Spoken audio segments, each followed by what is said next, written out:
தும்பாட் அருகே உள்ள பலெங்வாங்கில் மே 20ஆம் தேதி நகைக்கடை உரிமையாளர் கடத்தப்பட்டதற்கு பணத்திற்காக மிரட்டி அவரிடம் 30 கிலோ தங்கத்தை ஒப்படைக்க சொன்னதுதான் காரணம் என்று நம்பப்படுகிறது.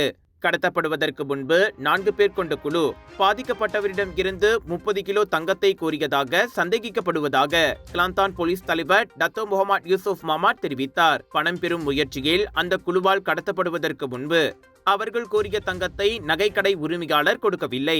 எனினும் அவர் பிணைப்பணம் கொடுக்கவில்லை என்பதால் கடத்தப்பட்ட நாளிலேயே அவரை கடத்தல்காரர்கள் விடுவித்தனர்.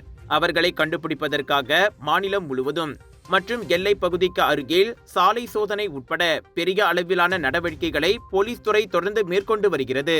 அந்த நகைக்கடை உரிமையாளரை விடுவிப்பதற்கு முன்பு போலீஸ் நடவடிக்கை மேற்கொள்ளவிருப்பதை கடத்தல்காரர்கள் அறிந்திருக்கலாம் என்று முகமது யூசுப் தெரிவித்தார். 30 கிலோ தங்கம் கேட்ட சந்தேக நபரை அந்த நகைக்கடை உரிமையாளர் அடையாளம் கண்டு கொண்டதாக கூறப்படுகிறது. 44 வயதுடைய நகைக்கடை உரிமையாளரை கடத்திய சம்பவத்தில் சம்பந்தப்பட்ட 4 சந்தேக நபர்களை கிளாந்தான் போலீஸ் தேடி வருவதாக இதற்கு முன் ஊடகங்கள் செய்தி வெளியிட்டன. கடத்தல்காரர்கள் தங்களது நடவடிக்கைக்கு சுசுகி ஸ்விஃப்ட் காரை பயன்படுத்தியுள்ளனர்.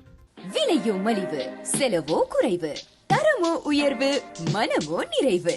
மக்களின் தேர்வு என்ரிகோஸ் முழு ஆடை சத்துள்ள பால்மாவு.